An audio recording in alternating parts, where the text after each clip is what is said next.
नमस्कार दोस्तों, स्वागत है आपका टॉपर टिप्स मैथमेटिक्स एकेडमी पर।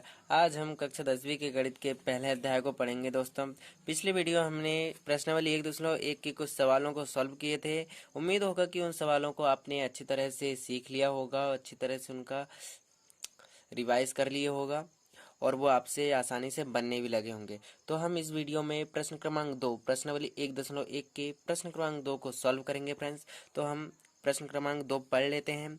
दर्शाइए कि कोई भी धनात्मक विषम पूर्णांक 6q+1 या 6q+3 या 6q+5 के रूप का होता है जहाँ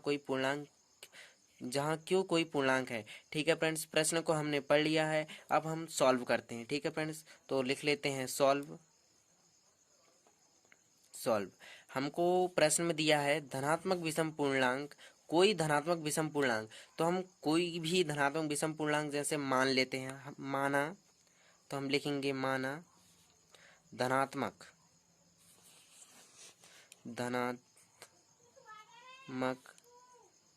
विषम पूर्णांक। ठीक है फ्रेंड्स, हम यहाँ पर मान लेते हैं कि धनात्मक विषम पूर्णांक a है। ठीक है, तथा b बराबर 6 है। ठीक है फ्रेंड्स, क्योंकि यहाँ पर q के इंटू में 6 है तो हम b बराबर 6 ही मानेंगे। ठीक है फ्रेंड्स, अब हम a और b में यूक्लिड विभाजन एल्गोरिथम का प्रयोग करेंगे, क्योंकि वास्तविक संख्या जो लेसन है उस पर सभी प्रश्न यूक्लिड विभाजन एल्गोरिथम से ही सॉल्व होंगे और वही सही मेथड है। यदि आपको परीक्षा में पूरे अंक चाहिए तो इस लेसन के सारे सवाल यूक्लिड विभाजन एल्गोरिथम से करना अनिवार्य है। ठीक है फ्रेंड्स, अब हम ए और बी में यूक्लिड विभाजन एल्गोरिथम का प्रयोग करते हैं। तो लिख लेते हैं तब, स्टेप बाय स्टेप पढ़ते जाएंगे। तब ए तथा बी इजकल टू 6 में Euclid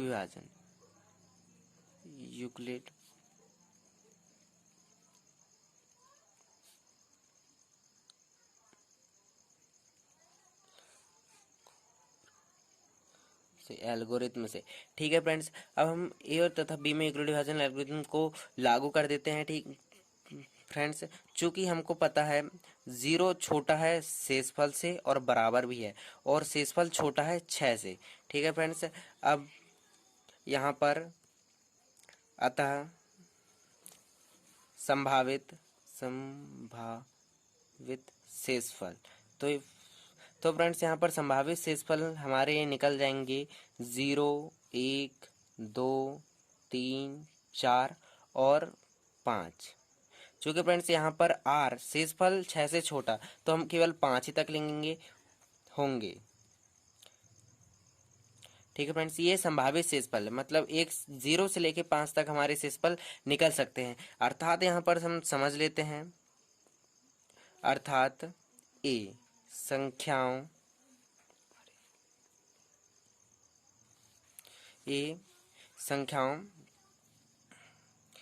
6q, 6q+1, 6q+2, 6q+3, 6q+4 तथा 6q+5 के रूप का हो सकता है। ठीक है फ्रेंड्स, तो यहाँ पर ए संख्याओं 6q+1 हो कि इन प्रकारों का हो सकता है। चूँकि फ्रेंड्स हमको दिया है कि धनात्मक विषम पूर्णांक है। ठीक है फ्रेंड्स, विषम सम अंतर आपको स्पष्ट है, विषम और सम। तो हमको विषम पूर्णांक ए है, हमने विषम पूर्णांक ए माना है, तो हम लिख लेंगे कि चूँकि ए धनात्मक विषम पूर्णांक है।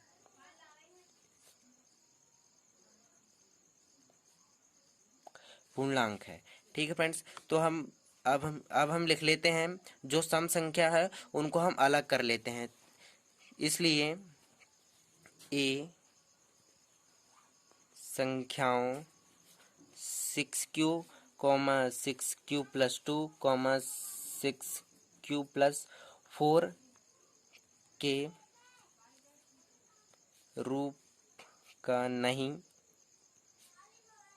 हो सकता। ठीक है फ्रेंड्स, तो ये सम संख्याओं के प्रकार का नहीं हो सकता है।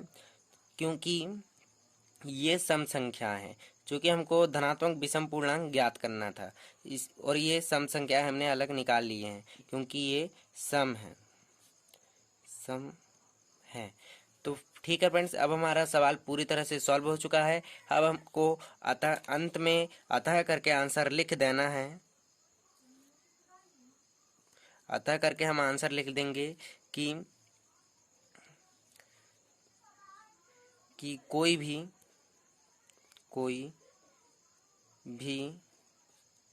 धनात्मक विषम पूर्णांक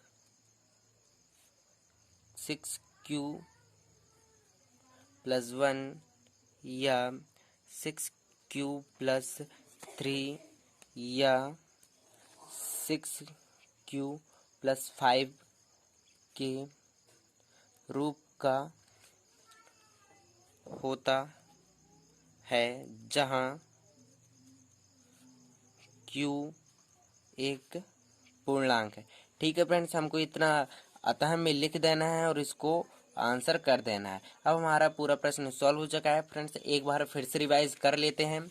तो फ्रेंड्स, हमको प्रश्न में दिया है, दर्शाइए कि कोई भी धनात्मक विषम पूर्णांक 6q + 1 या 6q + 3 या 6q + 5 के रूप का होता है, जहाँ q पूर्णांक है। तो फ्रेंड्स, हम मान लेते हैं, माना धनात्मक विषम पूर्णांक a है। ठीक है फ्रेंड्स, तथा b बराबर 6 है। तब a तथा b में यूक्लिड विभाजन एल्गोरिथम का प्रयोग करना है और इससे संभावित शेषफल का हमको पता चल जाएगा कि 0, 1, 2, 3, 4 और 5 होंगे, क्योंकि शेषफल हमेशा छोटा होता है भाजक से। अर्थात यहाँ पर संख्याओं 6q, 6q + 1 और यहाँ पर 6q + 5 के रूप तक का हो सकता है। ठीक है फ्रेंड्स, तो हमको पहले से ही पता है कि ए धनात्मक विषम पूर्णांक है। चूंकि हम पहले ही मान चुके हैं कि ए विषम पूर्णांक है, तो हम यहाँ पर चूंकि करके लिख देंगे कि ए धनात्मक विषम पूर्णांक है। तो हम इस संख्या में से धनात्मक जो सम संख्या है उसको अलग कर लेंगे। ठीक है फ्रेंड्स, अब इस संख्या से हम सम संख्याओं को अलग कर लिए हैं और जैसे ही अलग करेंगे हमको विषम संख्या मिल जाएगी और विषम संख्या में हम अतः में लिख देंगे कि कोई भी धनात्मक विषम पूर्णांक 6q + 1 या 6q + 3 या 6q + 5 के रूप का होता है, जहाँ q एक पूर्णांक है। ठीक है फ्रेंड्स, हमको यही सिद्ध करना था, सॉल्व करना था और यही हमारा आंसर। ठीक है फ्रेंड्स, धन्यवाद, थैंक यू।